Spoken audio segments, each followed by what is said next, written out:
There's a situation going on. We heard a scream saying, "Run, it's out of your hands." It was kind of silent. Could have been any one of us. I was on the third floor of Barris and Hawley, the building where the shooting occurred. I was sitting with my friends at a table near the staircase. We were all studying for our exams. Right after the shooter entered the building, we kind of all got like an outpouring of text messages from other students who'd heard about it before us. And a student who was in the engineering lab kind of stuck his head out and told us, like, there's a situation going on, you guys should go, like, hide. We heard a scream saying "run" from the floor below us, and then we all ran to the back corner of the building. So we all hid out in a classroom in the back corner of Barris and Hawley. We were there with the lights off and the curtains down for about 45 minutes until the police came and they got us out after that. Oh my gosh, I mean, what's going through your mind at that point? Like, so you heard first from students that there was an active shooter and then got a text? Yeah, the official Brown University message came probably a couple minutes after we started hiding, but all of us started receiving texts from our friends who were in other parts of campus who I guess the news had gotten to them just a little bit before us. And then we ended up hiding as soon as another student told us that we should in the building. What were those text messages? It was mostly things like "stay safe" or "guys, there's something going on, you guys should make sure you stay safe, where are you guys safe," stuff like that. And even while we were in the room, all of us were receiving lots of messages from like family and friends at Brown saying, like, "make sure you're safe, where are you guys, wishing you the best." So there was a lot of like an outpouring of support, not only in those few minutes, but also in the couple of days afterward. Wow, I mean, so were you studying for exams? Yeah, we were all studying for exams. You're with your friends. Yeah. You were having a good time. Yeah. And then this happens. I mean, how shocking was that? Just to like, I'm sure it was just a rush within a few minutes of you guys learning and then hiding, right? Yeah, I mean, it definitely was. Like, no one really knew what exactly was going on. What we heard from Brown was just that there's an active shooter near the engineering building. That was all that anyone knew at that point in time. So we were all just kind of hiding, and at that point, it's a question of luck about, what's going to happen if you're kind of stuck there at the time. What building were you in? It was Barris and Hawley, which is where the engineering and physics departments are located. So you're on the third floor. Yeah. And the shooter is on the first floor. The shooter's on the first floor. What's going through your mind at that point? I guess after the first few minutes, we didn't hear any of the gunshots. I know there were shots in the building at that time. I guess it didn't carry up the 2 floors, but we heard a few screams like intermittently over the next, several minutes before the police came. I think that my friends and I were all like pretty scared at the beginning, just because at that point it's out of your hands. It's just a question of, what's going to happen. Is the person going to come up the stairs, or the police going to find you first? And then after a while, eventually we heard some footsteps outside, and we saw through one of the cracks in this curtain that there were police officers outside. And I think after that we all like felt a little bit more calm, just because we knew that the situation was getting a little bit more under control. Like, they had at least our area of the building secured by then. Where did you guys go hide? We were on a table by the staircase initially, and that side of the building is pretty much all glass, so obviously we didn't want to be around there. So we ran down a hallway towards the back side of the building where there's the bathrooms and then one classroom in there. And so we decided to hide in the classroom because there was a glass window, so we could see through that into the hallway, but there was sort of like a blackout curtain, so then people from outside wouldn't be able to see in. So we'd have at least some semblance of understanding what was outside. So, for almost an hour you're hiding in there. Was there anything that you guys were saying to each other, or that you were just saying to yourself, or even praying? I think that we all, felt pretty scared. We were all like trying to, comfort each other. No one was really saying much, I think, just because you don't really know what to say at a point like that. And obviously no one's really thinking super clearly right then. But I know like a couple of my friends called their parents. I, texted people from home to like let them know what was going on. And then, that was mostly it, I think. I think all of us were just kind of silent and hoping for a little while. Like, probably praying that this person doesn't come up and come to the third floor. And obviously, like, praying for the people who were below us who, we heard screaming or we heard running. Oh my goodness. I mean, I can't imagine, like, for your parents, what you're thinking, because at that point, you didn't have your phone on you, right? I had my phone on me while I was in the room, but then after the police escorted us out, I haven't had my phone since then. So I was able to communicate with my mom about an hour or two after using a friend's phone. But I guess for that point in time, my mom and, my dad and my friends from home wouldn't have known where I was. And, the news obviously was out everywhere once there was an active shooter. Yeah. And obviously your parents know where you go to school. They knew you're probably studying for exams. What was going through their mind? Were they freaking out? Yeah, I spoke to my mom last night after I got back, like, about this specifically, and she told me that obviously she saw the news like a couple of minutes after it broke through a parents group chat, And she told me that she didn't want to like call me or anything at that point in time just because she knew that I was, you know, in probably close to where the shooter was and that it might give away my location. But then as soon as I was able to talk to my mom, I think that probably eased like a lot of my parents' anxieties. And obviously they were, you know, still worried about us the next couple of days, especially as campus remained on lockdown for a little while and they were still like, they still haven't found the guy who did it. But I think it definitely eased their concerns a little bit after I was able to speak to them later that day. Yeah. Oh my goodness. I mean, just being through such like a tragic situation. I mean, the shooter was 2 floors above you, Yeah, he was 2 floors below us. or two floors. Sorry, Yeah, two yeah. floors below you. I mean, just being that close, that had to be terrifying for you. It definitely was, and I think like I mean, all of us in our heads at that point in time, and even now, like primarily we have the people who were affected by it and the people who were even closer to the situation than us, because we didn't see the guy, but obviously we were scared for our lives. I can't imagine what someone who was right there in that room or right next to that room would have been thinking at that time. Did you know any of the 2 people that were killed? One of them I'd spoken to. I've spoken to Muhammad before. He was pretty close with one of my friends who I was with at the time, like who I was with hiding in the room. So, you know, she knew him pretty well. And so it impacted her a lot. And obviously the rest of us, we were all obviously impacted by it, but we didn't know him quite as well. Oh my gosh, I'm so sorry.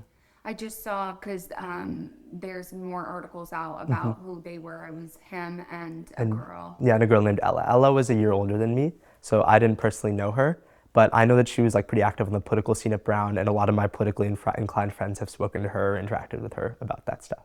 Yeah, and he was an aspiring neurosurgeon. He Did you know was. that? Yeah, he was. And like, you know, obviously most of the freshmen kind of know each other, at least know each other tangentially. And the common consensus was he's just like a really smart and a really helpful guy. And that's what everyone's been saying about him since that's what everyone kind of knew him as at the time. What was he like when you met him? I only met him briefly at one of the dining halls. He was just talking to my friend who knew him a little bit better. He was with a group of his friends. Didn't get to speak to him much, but he just seemed like an, you know, outgoing, a really just a normal guy. I mean, everyone there is, you know, like it could have been any one of us. Like we're all just students at college trying to, I guess, you know, work on school and meet friends and meet people. We're all the same at heart, right? Yeah. And his name's Mohammed? Yeah, Mohammed Aziz Umorzakov. And were they both freshmen? The girl Ella Cook was a sophomore. Yeah. And then 9 others were hurt. 9 others were hurt. I knew one of them. She lived in my hallway. And I spoke to her roommate. She's in stable condition now, thankfully. So I know that she's all right. And then the other students, I am familiar with one of them. I don't know him personally. The rest of them I don't quite know, but obviously, you know, wishing them the best. And you know, hearing the news, it sounds like they're all in critical but stable condition. So I'm hopeful that they're going to make a full recovery. Yeah. I mean, this happened or as exams were happening, right? Yeah, there were a couple of exams going on. I don't know if there were any going on in that building, but in other buildings around campus, there were exams going on. And most of the exams were going to happen this week from Monday through Friday. And then those were obviously all. Yeah, those are all canceled. Okay. And will you guys do those next semester? Or? Most classes are giving the option to either end your grade with you know, whatever you had before the exam, or if you wanted to take the exam, they're arranging for some sort of an asynchronous exam over winter break. Okay. Yeah. And then speak to me just about how you left everything inside the building. Sure.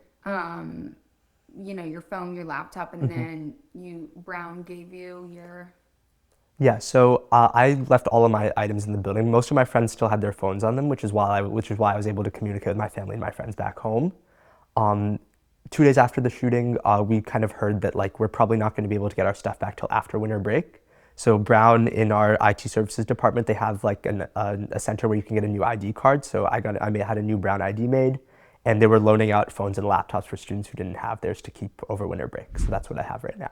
Were you worried at any point that you weren't going to be able to make it home and fly home? I think a little bit that night, and then especially the next night after they released the person that they had previously detained, and then we didn't have the shooter again.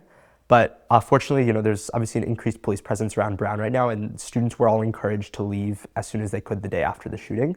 So, and Brown was being super helpful about helping get kids to either the Providence airport or the Boston airport. I know for a fact that some parents had organized cars to take people specifically to Logan to get back. And a lot of people were trying to help out. Lyft was giving Brown students discounts on getting rides from college. So I think that the community was really helpful in making sure people felt safe getting back, and especially for students who are lower income or first generation students potentially. Many of them receive financial support from Brown, helping them get back. So I think the community's been doing a pretty good job at helping people get home safely. Yeah, good. And did you leave your ID there, or was it just your Brown ID? Both my driver's license and my Brown ID How were did you left there. get back then? I had Brown make me a replacement ID, just the same as my Brown ID, and a lot of like the TSA was obviously told about the situation. The surrounding airports knew about this, so they were being like extra accommodating to students getting back. So it might, some of my friends had to go through a few extra screenings, but they were still able to get through just their university ID. Oh, good. Yeah. Wow. I mean, what has been just like, I know you talked a little bit about it already, but like just since the shooting, how has everybody really come together at Brown, especially your friends and everybody that was there that went through that trauma personally, who was in that building that day? Yeah, I'll say I think that the community's really like lifted each other up in the past couple of days since the shooting. Obviously, as it was going on, everyone was sending each other texts and telling people like, "Hey, make sure you're safe, stay safe," all of that stuff. In the couple of days since, when the dining halls reopened the next morning and everyone went to get food after not having eaten the previous night, everyone, even people who didn't know each other, were asking one another, "Hey, are you okay? Do you need someone to talk to?" People were giving out their phone numbers and their emails, and I think that everyone was just willing to support each other. And that's something that makes me proud to be a member of the Brown community, to see us coming together like that. Additionally, for the students who passed away, as well as many of the ones who've been injured, there have been GoFundMes started. I recall that one of them started off with a goal of $7,000 to be raised, and they're now at $420,000. So the community's really been supporting each other, and I think that it's obviously things are not really going to be the exact same when we get back to campus next in January, but I think that we've all gotten a little bit closer together, and like our community is going to be stronger in the long run. Yeah, absolutely. Yeah. Oh my goodness. And just the fact that, this is your freshman year, this is Yeah. winter break, you're studying for exams, and to go through something like you have a really good mindset. Are you doing okay, like, mentally about everything? That has to be traumatizing. Yeah, I mean, obviously, I think it's impacted all of us differently, and especially people who knew him, who knew the people who've passed away closely. I think it's impacted them more than others. I think that, all of us are, it's obviously something that's going to take some time to recover from, and no one's going to forget that it ever happened. But over time, as we support each other, I think that we're all going to end up being okay and maybe a little bit stronger because of it, potentially. Yeah. I mean, there's been so many mass shootings, especially at schools and universities. Do you feel any type of way about just that aspect of it, of, surrounding mass shootings specifically at universities? Yeah, I mean, there's been 390 mass shootings in the US this year. There's been 70 school shootings in the US this year. The US is the only country in the world where this stuff happens on a regular basis and where it's become normalized. I mean, this shooting happened on, the eve of the anniversary of the Sandy Hook shooting a few years ago. I think that if anything, this should prove to us that we need to do something about this. We're the only country in the world where we have mass shootings like this happening so many times a year. And I think it should serve as a call to action for not just students at Brown, but people all over the country who've been following it, especially people who knew people who were impacted by it.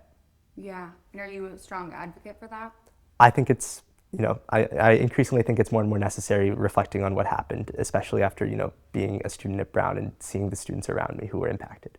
Yeah. Oh my goodness. Well, that's really smart of you to say that. And what are you studying? I'm studying applied math. Okay. Awesome.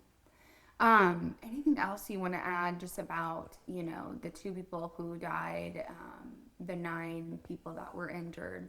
I want to say, obviously, although I was someone who was in the building, nothing that I say or that I feel can compare to how they're feeling or how their families must be feeling, or the people who knew any of the injured or the dead really, really closely.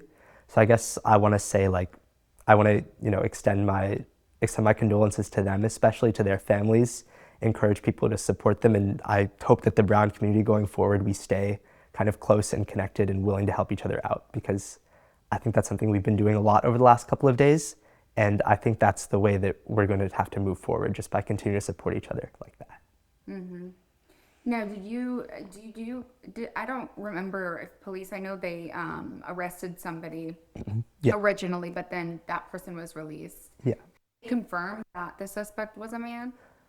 So the first person, I don't think they arrested him. They detained him because he was just a person of interest at that point in time.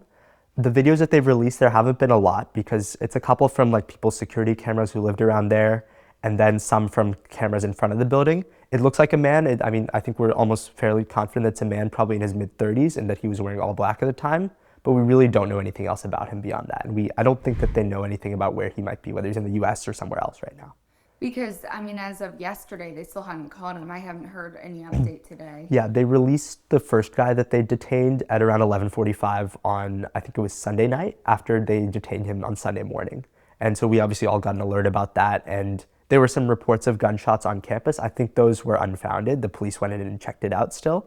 But there's a little bit of a heightened sense of anxiety now at Brown. I'm sure it's continuing over the past day since I left, especially because they don't know who did it yet. And I'm hopeful that they find him soon.